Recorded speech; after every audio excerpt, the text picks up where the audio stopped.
In the sacred city of Ujjain, where temple bells brought peace to tired souls and the holy Shipra River carried prayers through the air, there stood an old, broken house hidden inside a narrow lane.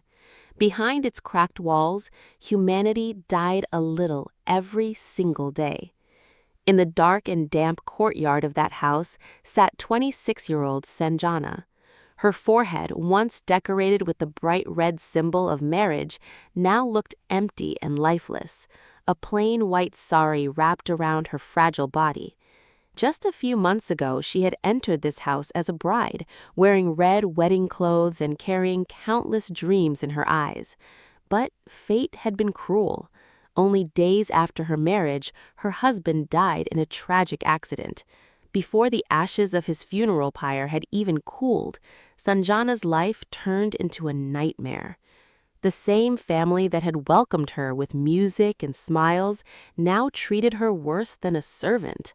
Her mother-in-law, Yashoda Devi, blamed her for everything. "You are cursed," she would scream. "The moment you stepped into this house, my son died." From sunrise to midnight, Sanjana worked like a machine. She scrubbed utensils until her fingers bled. She cleaned the cattle shed, washed piles of clothes, and cooked meals she was never allowed to eat. At night, after everyone had finished dinner, stale leftovers were thrown at her like scraps for a stray dog. Still, she endured everything in silence. Days passed. Sanjana became weak and pale. Her eyes lost their shine. She was no longer living. She was simply surviving. One morning, while grinding spices in the courtyard with trembling hands, a deep voice echoed from outside the door. "Please give something in God's name. I haven't eaten for 2 days." Yashoda Devi stormed toward the door in anger. "These beggars are everywhere," she shouted while opening it. Outside stood a man in torn, dirty clothes. His hair was messy, and he carried an old cloth bag. But there was something strange about him. His eyes were calm, fearless, powerful. He quietly said again, "Just a piece of bread, ma'am." Yashoda Devi looked at him with disgust. Then suddenly her eyes fell on Sanjana sitting in the courtyard. A cruel smile appeared on her face. Without warning, she grabbed Sanjana by the hair and dragged her toward the door. "Maji, please leave me," Sanjana cried in pain. Yashoda Devi threw her outside so violently that she fell at the beggar's feet. "You wanted alms?" Yashoda Devi sneered. "Take this unlucky widow with you. Sell her, beat her, make her beg. I don't care. I never want to see her face again." Then she slammed the heavy wooden door shut. That sound shattered Sanjana's heart forever. She sat on the street crying helplessly while the beggar silently watched her. After some time, he stepped closer and said softly, "Do not beg at doors where humanity has already died." Sanjana looked at him through tear-filled eyes. She had nowhere else to go, so she quietly stood up and followed the stranger. As they walked through the streets of Ujjain, fear consumed her mind. Who was this man? Would he sell her? Would he force her to beg? Suddenly, police sirens screamed behind them.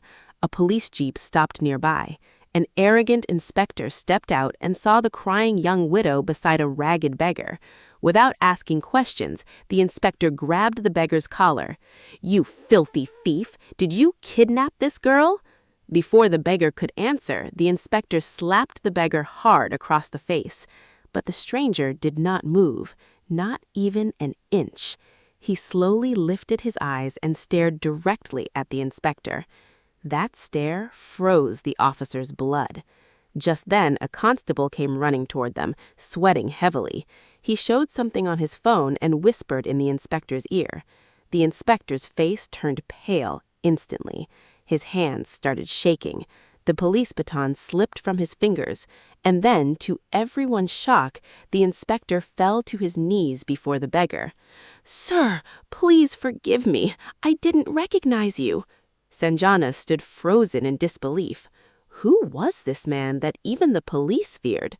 But the beggar ignored the inspector completely. He simply looked at Sanjana and said, "Come." A little later, they arrived at the most luxurious five-star restaurant in the city. Sanjana panicked. "They won't let us enter," she whispered. But the moment they stepped inside, the restaurant manager rushed forward respectfully. "Welcome, sir," he said nervously. The staff escorted them to a private VIP lounge. Rich guests stared in shock as the ragged beggar was treated like royalty.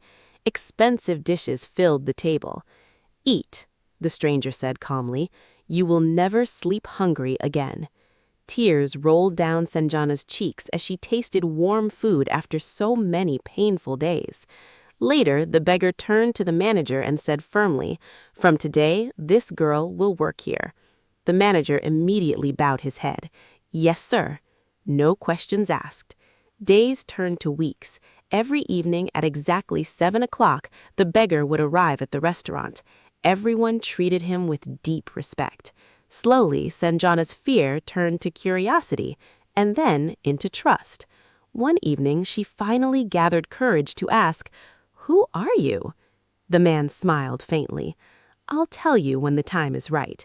Then he asked softly, "And you, Sanjana, how much pain is hidden inside your eyes?" For the first time in months, someone cared enough to ask.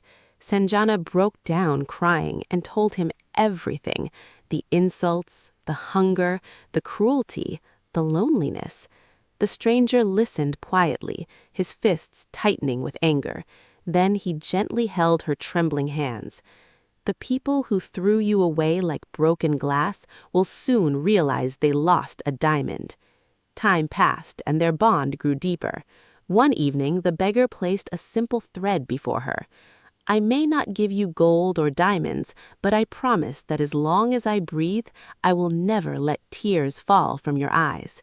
Then he asked, "Will you marry me?" Sanjana burst into tears of happiness and nodded yes. The next morning, a convoy of black luxury cars stopped outside the restaurant. Bodyguards rolled out a red carpet. Sanjana stood stunned. She was taken to a grand royal resort decorated with millions of flowers. When she entered the wedding hall dressed as a bride, her breath stopped. Standing before her was not the beggar. He wore a royal sherwani surrounded by politicians, businessmen, and security guards. Television channels across the country flashed breaking news.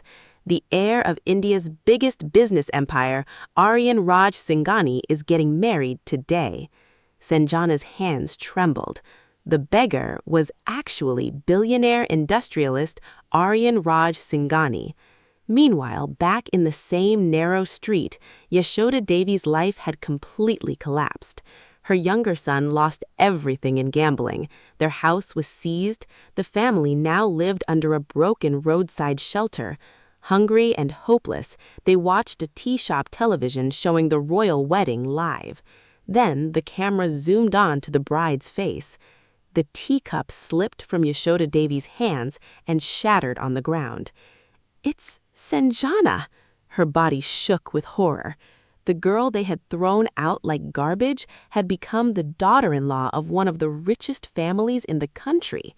At that moment, Yashoda Devi realized the truth. The man she insulted at her doorstep was never a beggar. He was destiny itself. That night, in their flower-decorated room, Sanjana finally asked Aryan, "Why did you hide your identity?" Aryan smiled gently. "I was born surrounded by wealth, but people loved my money, not me, so I left everything behind to search for someone who could see a human heart instead of status." He looked deeply into her eyes. "The people who threw you away like broken glass, I saw the purest soul in you." Then he softly kissed her forehead. "Today, all my wealth belongs to the woman who loved a beggar without knowing he was a king." Tears flowed down Sanjana's cheeks once again, but this time they were tears of peace.